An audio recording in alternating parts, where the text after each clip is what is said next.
let me just start recording this. All right. So let's see here. Just going to share my screen.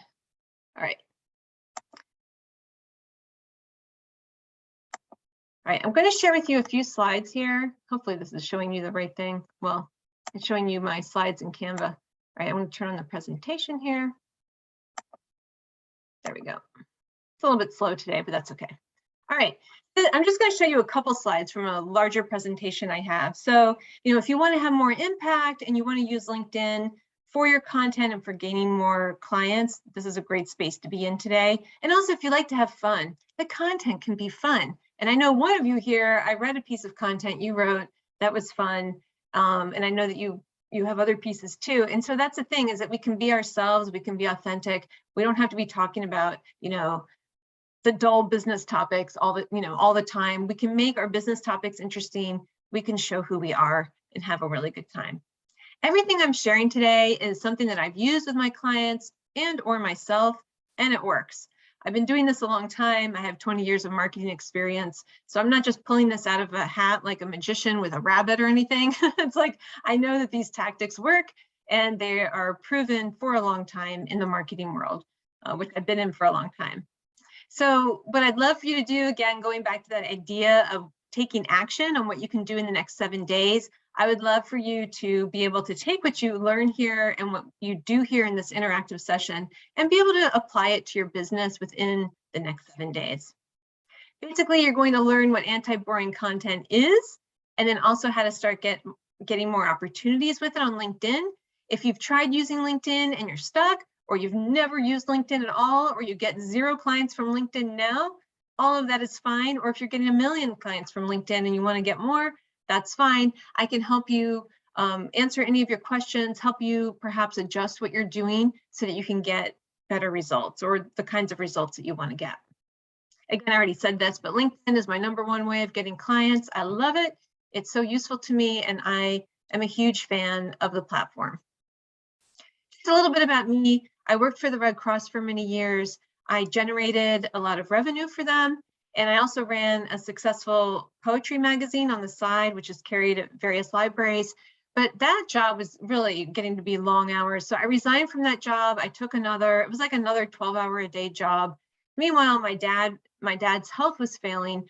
And I realized like I wasn't feeling so well working that much. So I was like, I need to do something else. So I started my business and I began as a marketing consultant. I loved that work. But I evolved when the head of an advertising agency asked me to write his book, which is that one down there on the right. Catalytic Experiences was the first book I ever wrote with a client. And that led to me working on 35, actually it's more than 35, I lost count, but more than 35 books with other people, including The Business of Music Management and some other ones here. But marketing, what I found is marketing for $1 billion organization like the Red Cross is way different than marketing for my own. And I knew I needed to do something else. So I began to explore LinkedIn. And previously I thought it was like some stuffy place where you go when you need a job, and recruiters would reach out to me, over the years. And I was just like, okay, whatever. But then I returned and it was like this whole different place, which I'm sure you all have noticed. It's lively. People talk about more than just jobs, obviously. It's really changed over the past decade or so. So what I didn't realize at the time is that my marketing and copywriting gave me an advantage over other people because I knew how to write copy. I had a BA in English, a master's in creative writing. Who knew those degrees would be so useful? And my storytelling had sold a lot of citrus. That's how I put myself through grad school in creative writing at the University of Florida. I wrote copy for the gift fruit industry, and I ended up writing catalogs for gift fruit and so on. Anyway, I began to share my content on LinkedIn and clients came my way, but I realized not everyone could do it. So I began to teach business owners how to create their own content so they could do that for themselves. Not everyone wants to hire a copywriter. What I heard from a lot of people when they did try to hire copywriters is they couldn't capture my voice, or people told me I want to write my own content because I enjoy the process. So a lot of people like it. They like to get out there on video. They like to get out there and write. So this is really for people who are open to doing that. And, if someone's going to go hire a copywriter to do it all. It's totally fine, but then they wouldn't really need to know how to write their own content. So this probably wouldn't be so useful for them here. But I realized my whole life has been about bringing forth the stories people want to tell. When I'm working with my book coaching clients, when I'm working with students in my Stories That Sell Mastermind, this is kind of what we're doing. What are the stories that you want to tell? How do you want to be seen in the world? And, you know, helping people with books or LinkedIn content had a lot of overlap. And this is a kind of success I began to have. People told me, you know, they had their most successful post ever. Someone else said clients were rolling in and it was keeping me busy. That was from one of my students. She's like, I'm sorry, I can't show up live, but I'm too busy with all my new coaching clients from the content I've been writing. I was like, you are excused. Anyway, so that was really cool. So it's good to see that. And the other thing I want to know, we're going to talk about this a little bit later, but you don't have to have loads of comments or lots of likes in order to gain new business from LinkedIn. And I'll tell you, I'll talk about that a little bit more later on. Anti-boring content overall is going to originate from the personable. So, you know, something that's like really personal about us might not be the best thing to share, but something that's personable is. And if you have the question about the difference, feel free to ask and I can answer that later on. It's going to appeal to your reader. That's why in my clarify, storify, amplify process, we spend some time in the clarify stage of figuring out who are we writing to. And we go way deeper than just like, you know, a guy from Maryland who's 52 years old. Like we go into way more detail than that to really understand that person so our content is effective. And then we want to take them somewhere. Like we want to help them see something differently, have a chuckle or, you know, see us as a solution to their issue or just, you know, something else. We also want to satisfy our reader in some way, which allows them, you know, in that seeing something new, they feel like, okay, it was worth my time to engage with this content. That's what people want. They want to feel a certain way or they want to have experienced seeing something a new way or learning something new. And all right, we don't have to go through all of that. I'll stop the share here. Excellent. All right, so welcome to everyone who just joined. This will be recorded, so if you missed the beginning part, you can always go back and see it, and I'll be emailing that out later. I also want to let you guys know that the next one, Roundtable, will be on the third Wednesday in May. I don't want to say the date because I'm not 100% sure, but anyway, plus I might recycle this video later, but it's the third Wednesday of the month is when I'm going to try to have them, unless there's some kind of holiday or I'm traveling, but for the most part, they're going to be the third Wednesday of the month. So I hope to see you at future ones. And if you can't make it, you can always just sign up and I will send you the replay afterwards. You never have to miss out. All right. So, so excited to see you guys here. Welcome, welcome. One of my book writing clients, I just want to share a quick story, is someone who is a leadership coach and she works a lot with corporations. And so she came to me with her writing and said, you know, I want to, at first she wanted to have a workbook that she would use with her trainings, which I worked on quite a bit with people. How do we make a workbook that's effective? How do we make it interesting? But then her project evolved into wanting a different kind of book that was more, involved more personal storytelling, some nonfiction elements, which is sort of my area of specialty. And so we were able to create this book.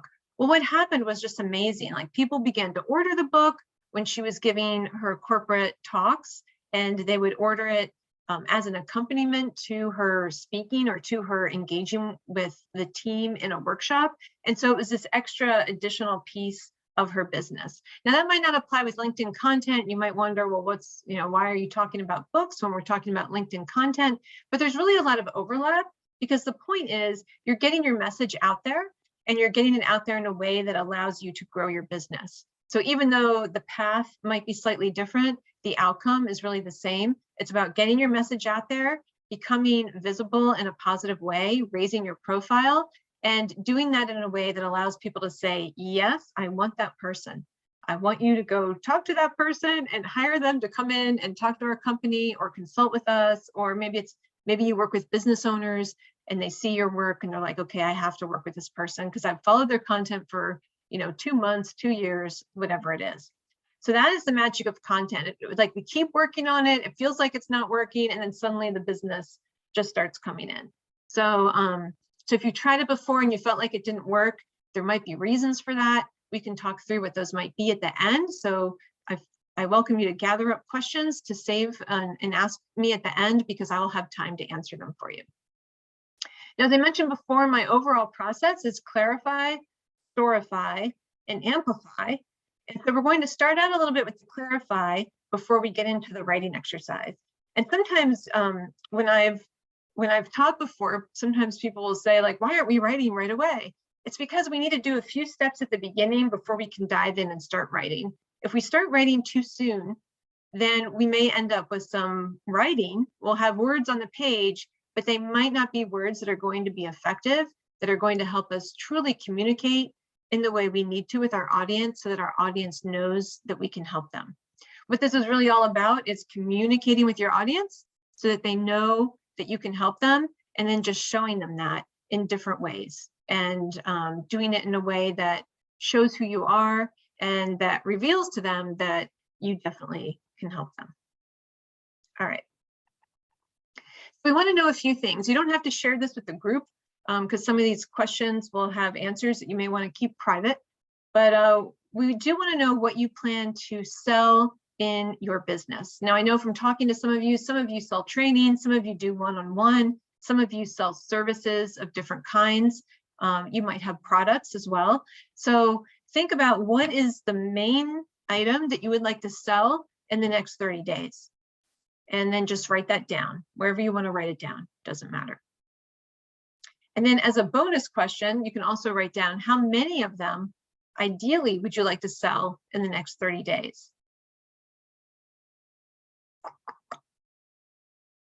And so with the product or service that you might want to sell, I invite you to put that in the comments if you want to, because there might be someone else here who knows someone who needs that. And then perhaps you guys could have a conversation and see, why not? We're here in a community, so we might as well help each other out. Now, the next question might be something you want to keep private, which is, how much do you want to earn per month? You may have already worked this out, but just jot it down for yourself.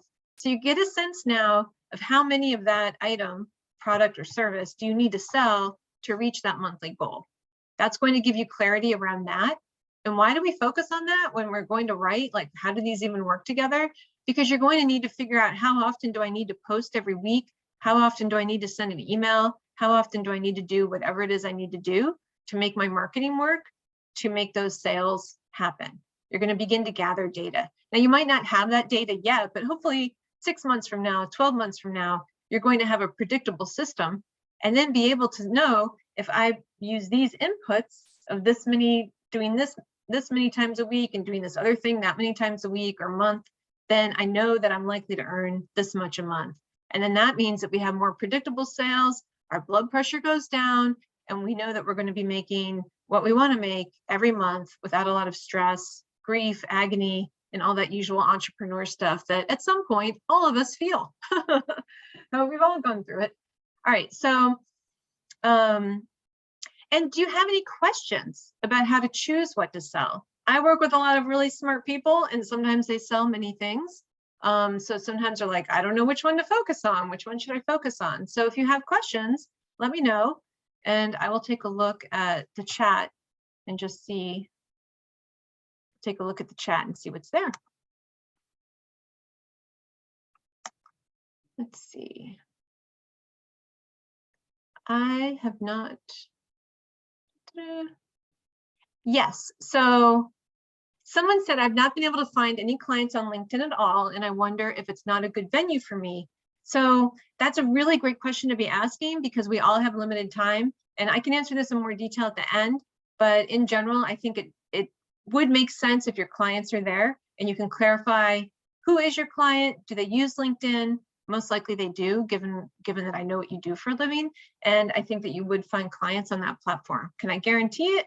I can't guarantee it, but I have a feeling, I have a sense of who your clients are, because I think we have similar ones, and I think your people are probably there.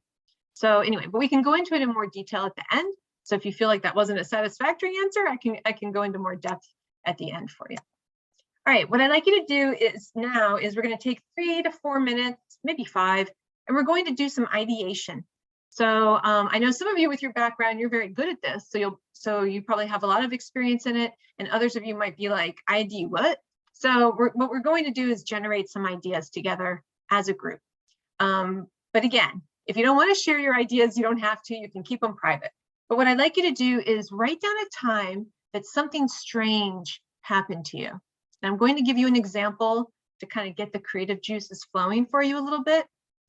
I recently wrote a post on LinkedIn that started out something like, you know, the Maryland Vaccine Center always calls me at this time of day. I really should learn to turn my phone off. All right.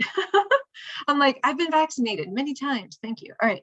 So anyway, getting these ideas, we want to get these ideas flowing. So I recently wrote a post on LinkedIn that started out that I took a college tour with a man dressed as an orange. Even when I was on the college tour, I was thinking like, this is just so funny. There's a man dressed as an orange and he's coming with us. And he was jumping around and leading the way and leaping off of benches.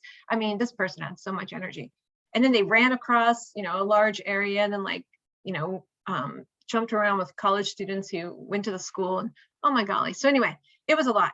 So it made me think, how about the topic of standing out? And how do you stand out in your business? And how does this school stand out? Because a school basically is also a business. How does this college or university stand out as well? And having a man dressed as an orange was not something I saw at any other college that I went to.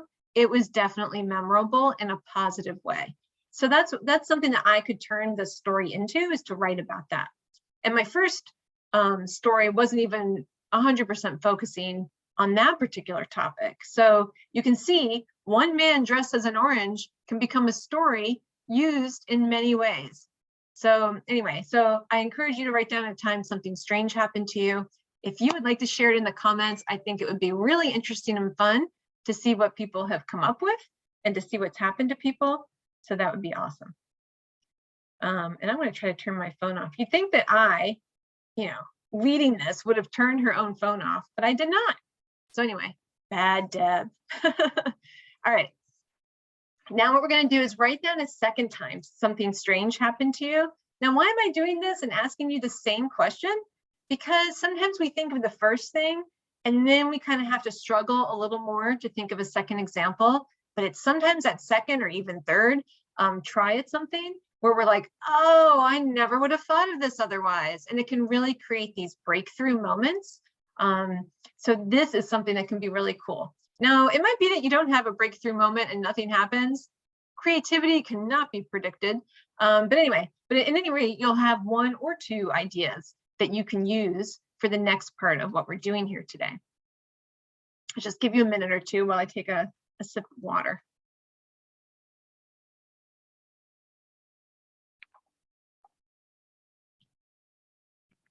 All right, and I'm going to give you an example of a second strange thing. These two things happened in 1 week.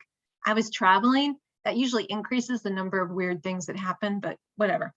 So on this trip that I took last week across central and western New York with my daughter, a man approached my daughter in a hotel bar and gave her a Rice Krispie treat, a mangled Rice Krispie treat, which for those of my friends on the other parts of the world is a treat made out of cereal that is held together with marshmallows. Yes, I know, it is so American. Anyway, and he delivered it in a sort of cardboard trough, like a cardboard container like this. So the presentation was not beautiful. There wasn't like a sliced strawberry on the side or anything fancy to make this treat look fancy. And this is the kind of dessert that gets made like with parents and their kids. And it's just something that you see all over the place. It's very easy to make. It's not really like high-end cooking or anything.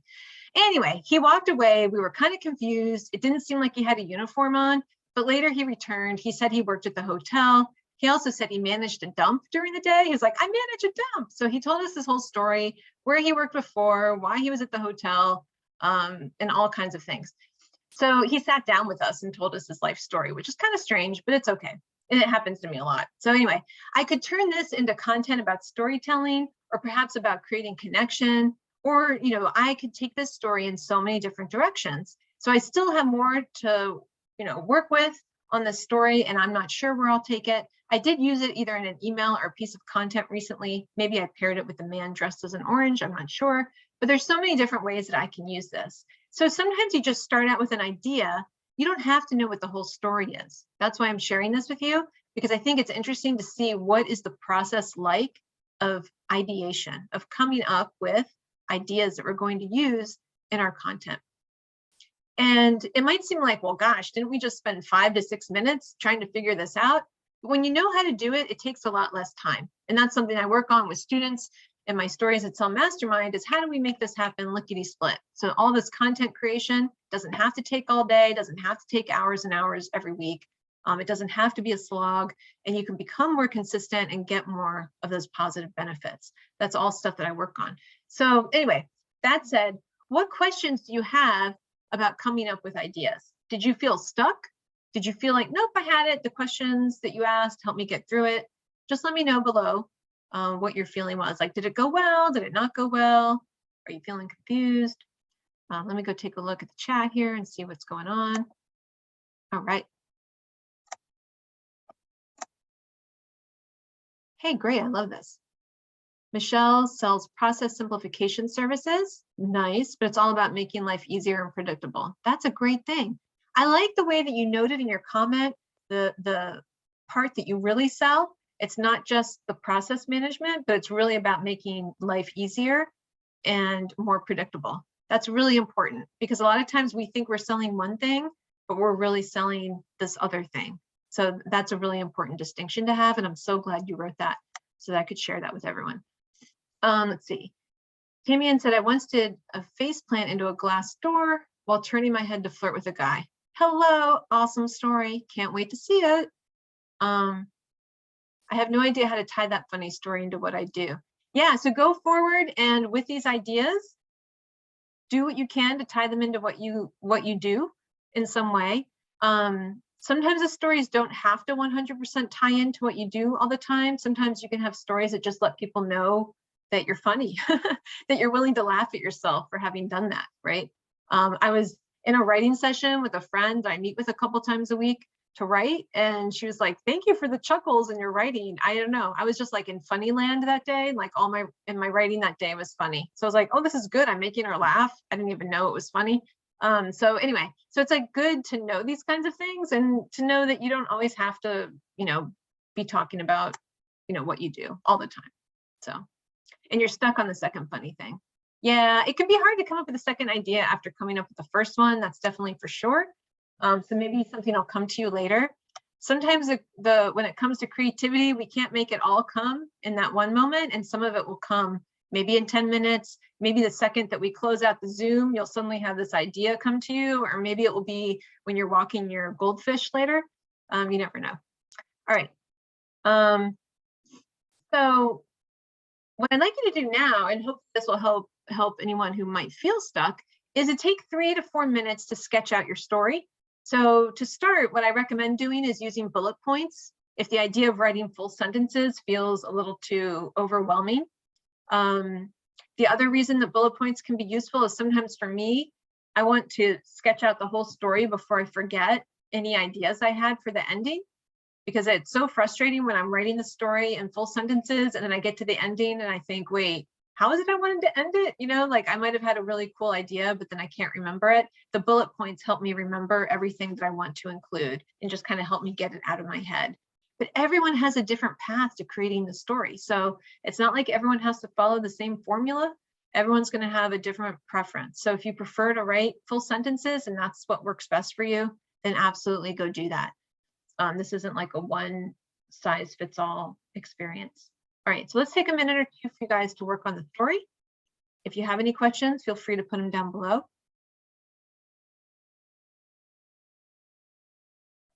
And if I didn't point it out before, you can ask me a question directly if you don't want to post it to the whole group. I think if you select hosts and panelists, it just goes to me. So if you want to have a little bit of anonymity in asking your question, you're welcome to do that.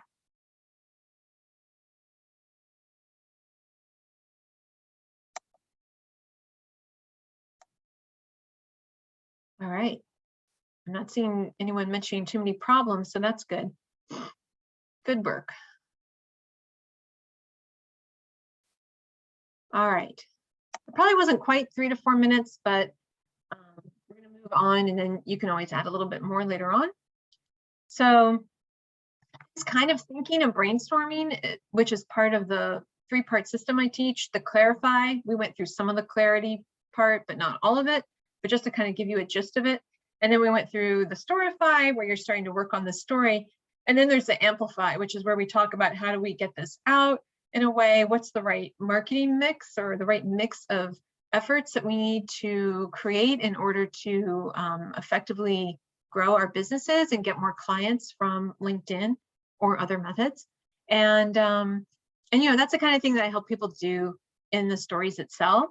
And so if I'd asked you to come up with 2 ideas cold, and I was just like, tell me 2 stories about yourself, you might have been like, what? I can't do that. What are you talking about? So because it is hard work to come up with these ideas, you know, as Tammy had mentioned, like she's feeling stuck on the second idea. It is hard work to come up with ideas. Through these questions and conversations, you were able to come up with stories that you might not have otherwise come up with today, right, in this time period. So if that felt good and if it felt useful, then I just want to let you know the Stories That Sell Mastermind provides that kind of support. And when someone reaches out to get perspective on their writing, there's a lot of benefit that comes from a second brain who knows a lot about ideation and the creation of ideas, as well as how to communicate them to an audience, as well as that other layer of knowing how to communicate in a business way that's personable, right? So that's also really important.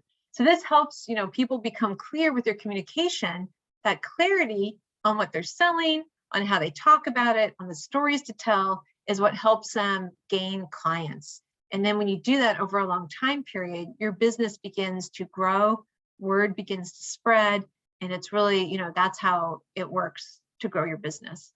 You know, and when we work with another person in any format, mentor, teacher, coach, we can see possibilities for improving the effectiveness of our content with our audience.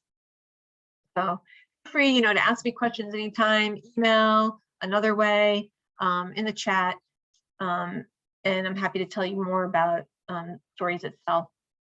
To reach that revenue goal that you noted earlier today, kind of switching tactics here, back to what we were talking about, how many times a week do you expect to share content? And if you're not sure of that answer, that's okay. It's something for you to think about. Like, how often do you think you'll need to share content?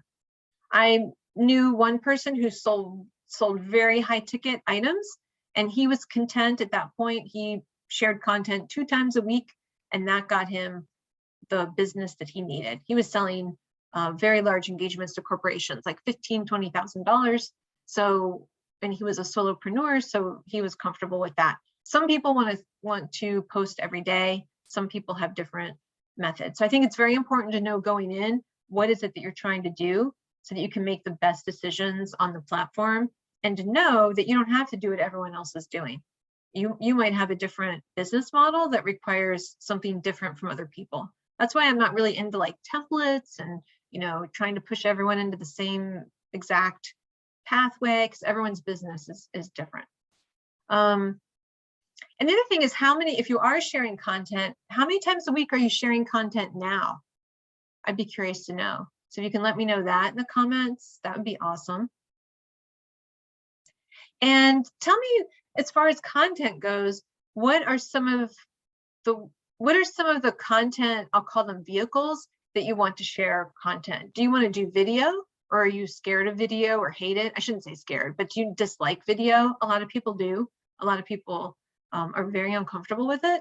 And I know I was at first, but now I can get up on video and don't think twice about it. But it took a while to get to that point. Do you prefer text?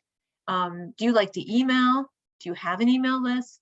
Do you want to have an email list? These are some of the questions to ask as you start to figure out, like, what is your marketing going to look like overall? Because that's important as well to make this whole, you know, just be thinking about for the future. You don't have to have it solved today, just some questions that kind of get your thinking going. All right, so feel free to put any questions you have down in the comments. I welcome those, of course, as I always say. Email list is my next big challenge. Totally scared of video. I admire you being so brave to say you're scared of video. I was too at first, but I kind of just like forced myself onto it. So I don't know. I always joke that I have like the frizziest hair in the world. it's like always so frizzy. So then I always make these jokes with video and like, you know, I go on despite the frizzy hair. You just have to. So I feel like if I can do it, like anyone can, you know. But anyway, I know there's other things to worry about. Like some of the things that people worry about actually are, I'm going to move into like the Q&A section of this a little bit, but a lot of people worry about like, what are others going to say about me? That was actually one of the concerns I had when I first, I left the Red Cross and I was in a 120 person marketing department. So I was probably connected on LinkedIn to like a lot of those people. And then I thought, well, what are they going to think about me talking about my business? As though they were there, like waiting to see what I did on LinkedIn, like as though they were really paying attention. Anyway, that was my worry back then, which now I'm like, why did I worry about that? But I worried about it at the time. And what I found is that as I went forward and I got over, you know, I felt the fear and did it anyway, as they say. And then I found that my colleagues from my past job were reaching out to me saying, oh, you started a business. Can you tell me how to? Or my husband would like to start a business, or can you help me with my book? I mean, I was really surprised at the reaction that I got. It wasn't, nobody reached out to me with anything negative. Maybe they thought negative things sometimes, but at least no one told me, and that's fine. I don't care. But I was really surprised at how many people reached out to me for help. It was a lot of people. And then some people worry they're not good at writing. So they're like, oh, I'm not good at writing. Well, for you guys who might be worried about that, you can always start with video. A lot of people are more comfortable with video. And I was actually visiting a college last week when one of the students said she wasn't the best writer. And that's why she was going into broadcast journalism. She wants to do sports, particularly broadcasts for, you know, on American football. So so she's going into that, but she's not so hot about the writing. So she found a way for her, right? And I was thinking, that story kind of applies to people I work with. Maybe they don't like writing so much. They can create a video and then get that transcribed. Makes it a lot easier, you know? So that's just something to think about. And then some people have like some leftover feelings from like high school. Maybe we don't, you know, from being in school in the teen years, or maybe there was a teacher who said they weren't so great at something, like not so great at writing. And there's like some leftover feelings around that, even though we're an adult now. Maybe someone said your writing wasn't compelling or wasn't good. But you know what, it's like Mrs. Z or Mr. Z or whoever may have said that just doesn't know who you are now. And that teacher who might have said something doesn't have a crystal ball to know what you're going to do the rest of your life. I had an experience where, boy, did I learn a hard lesson. In grad school, my thesis advisor acted like writing prose was just, you know, it wasn't good enough. Like only, you know, one should only write poetry, or it shouldn't write fiction, basically, not just prose, but like shouldn't write fiction or a novel. So for a long time, I didn't write certain kinds of things because that story had entered my brain in a way that I began to believe it as fact. And then at some point I challenged that and I was like, what? That doesn't make any sense. So then I began doing what I wanted to do. But sometimes we can labor and live under these other ideas that come our way. And so we have to take a moment and then just challenge those ideas and ask ourselves, is this really true? And do I want to be living under this story? So it's just something to think about when it comes to like not feeling sure about posting content on LinkedIn, that there might be some stories to unpack that might be very powerful stories that are maybe are keeping you in a place you don't even want to be in. And I say this because I speak from experience, not to call anyone out or make anyone feel bad, but to say like it's definitely worth it to examine those so that you can go forward and do what you want to do. And then, so in the clarify section of my process, I focus a lot on audience. I didn't do that today because there's only so much time. And I don't want to overwhelm everybody in just 45 to 60 minutes. But it is really important to get very clear on your audience. And someone said, how focused do we need to be on our audience? I would say 100% focused. Everything is about your audience and being able to connect with them and to build relationships and to really be of service, be of service before, during, and after your engagements with them. And even if they say no to you, you can still be of service. It's not like it has to, maybe they don't want to work with you today. You can still be of service to them. So I would say be very focused on your audience and also see people more as people than as leads. I do use the word leads sometimes because people understand what it means, but I also like to say leads are people. Like I'm a lead for someone, but I'm also a person. And I think it's really important to remember that, that all of us are leads for somebody, but we're also people. And so in our businesses, we have to remember those people are people. And sometimes I feel like leads, like it almost starts to seem like a number. Whereas like if we think about it from a writing perspective, we need to be writing to people, not to numbers, not to leads. So I hope that makes sense. And if it doesn't, feel free to let me know. Just be like, that doesn't make any sense, Deb. Can you explain that? I'm happy to explain it more. All right, so someone said, someone also asked, how do I find topics to connect with my audience? What I recommend doing is start by answering the common questions you get about what you do and give some tips, just give a couple tips about what you do, things to consider and so on.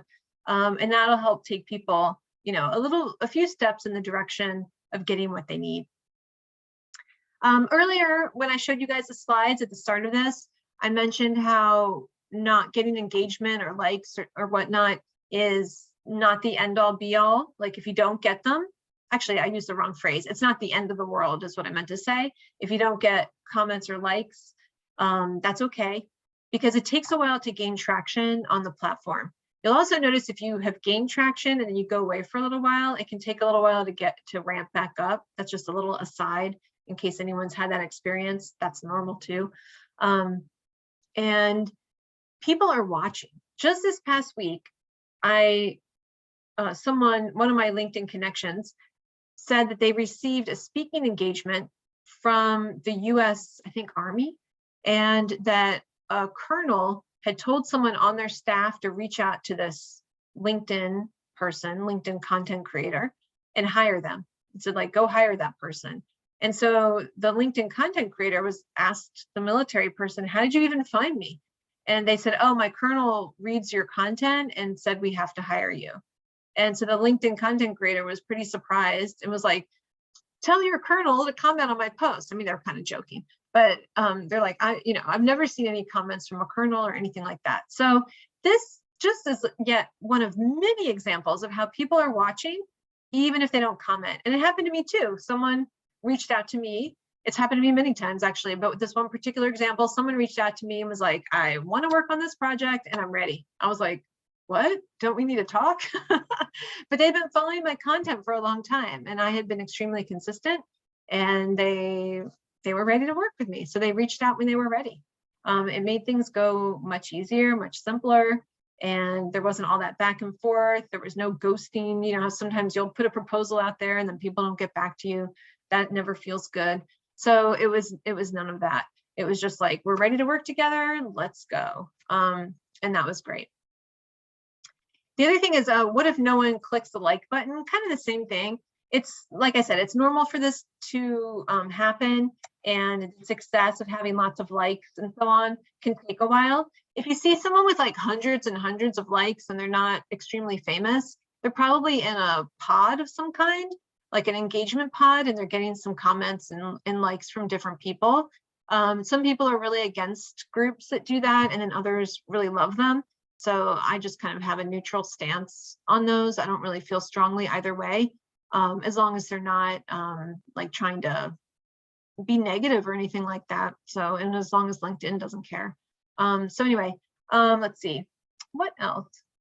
Oh, also, you can just have like an off day for the algorithm. LinkedIn is all run by this algorithm. So if you feel like you're not getting as much attention one day, or like a post one day doesn't really get anything, then all it means is that day didn't get anything. It doesn't mean no one saw it. You can make things easier for people to comment if you say, like, can you let me know what you think below? Or you can ask a yes or no question, like, do you like this? Do you like that? You can ask very simple questions to encourage more comments and make it easy. You can also use really easy questions to encourage people to comment. Now, sometimes I'll see questions that are like, so what do you think about the artificial intelligence of the robot arm and the NASA, whatever? And I'm like, I'm just like a deer in headlights. Like, I have no idea what you're talking about. So yeah, so if you're a rocket scientist or something, and I'm just kidding, but if you have a complicated question, perhaps revisit that and see how it can be simplified so that anybody could understand it. And that way it'll be a lot easier for someone to be able to answer your question and leave you a comment on your post. And that will help more people see it. All right, let's see here. The other thing is that I wanted to note is that you can learn to become a better writer. So I just wanted to leave you with this thought. I was just speaking with a client of mine earlier this week, and she was like, Deb, my earlier writing is at this level and my later writing is at this level. So as she wrote, her writing improved a lot, and she was noticing that. And she was saying now, she's like, I'll have to eventually one day go back to the earlier writing and kind of get it up to the level of, you know, what she's doing now. So this just goes to show that anyone can learn to become a better writer. And even if you are a good writer, sometimes you need to adjust the way you write for social media. I've worked with, you know, a lot of attorneys, for instance. They're great writers, but they always tell me, like, I don't know how to write to people. Like, you know, they use like Latinate language, which, you know, isn't used in everyday language. So they have to sort of have some help with becoming more conversational. So if you aren't a lawyer, you're like a step ahead, right? But it's definitely possible to become more conversational as well as to become a better writer as you go along. And it's a skill that anyone can learn. And then once you learn it, you have that skill for, you know, the rest of your life as a business owner and beyond. You have that ability to create your own writing. And even if you decide to hire a copywriter at some point in the future, you will be better able to manage that copywriter or tweak what they write so it sounds more like you. And you'll be able to give them better direction and so on. So whether you continue to write your content yourself or have someone else do it, it's going to be a skill that you can really benefit from. And, you know, it carries over to other things too, like your emails and so on. So the bottom line is when you're communicating clearly what you can do, and when you do that through stories, you're going to create a connection with people. They're going to understand how you can help them. They're going to know, like, and trust you. And it's going to make your business growth go a lot better. And it's just going to feel, you'll feel more at ease, you'll feel calmer, you'll have fun in the process. And it's just going to make your marketing so much easier for you. So that's kind of the thought that I want to leave you with. I'm just going to check one more time and see if there's questions. Any other questions here? Dave is most comfortable with writing. Great. You post once a month. Yeah, I would recommend posting more than once a month. Maybe increase that so that people can see your content on a more regular basis. That would be awesome. 4 times a week is excellent, especially given what you do. That's great. Yeah, that's interesting because I know, yeah, so usually you'll get more clients the more often you post, and the less often you post, the fewer clients you will get. So that's something that I've definitely seen over time. So it's something to think about. If you think about like people being on the platform on their mobile phones every day, they're going to scroll through, and LinkedIn is usually showing the most recent content. They're not usually showing content that's older unless it got a lot of comments and was shared a lot of times. Sometimes I'll see something that might be 1 or 2 weeks old that pops up, but it's rare. So usually they're going to show them more recent content. So you'll get seen more often if you post, you know, at least every week. That's great. I'm so glad that you found a way to tie your story together. Woohoo! That's great. Yeah. Yeah. And, you know, Dave brings up something that can be a great question, which is how long does it take to see results? So it differs for everyone, and it differs like how you know, is your profile optimized? How long have you been using the platform? Are you engaging with people on the platform? So for Dave, it took 8 to 9 months. For some people, it might take less if they've been highly engaged. It usually does take at least several months to be able to see an effort or to be able to see a result, I'm sorry. And then it's really, yeah, it's definitely not an overnight success. However, you know, there are people who like within a week, like something happens, but that's just a little bit more rare and definitely is not guaranteed or anything.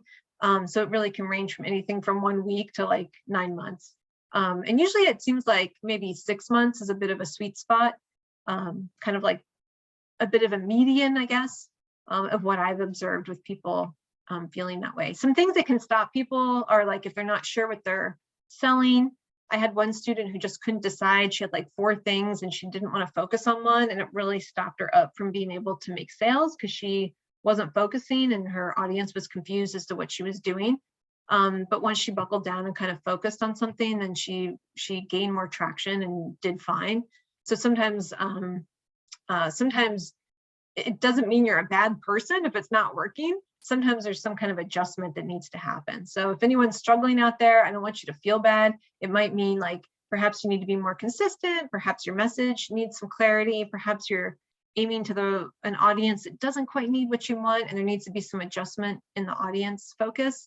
So there's a lot of different reasons why it can take different lengths of time. So I just wanted to point that out, because sometimes people feel bad and they're like, oh, it's my fault, I'm bad, my business is terrible.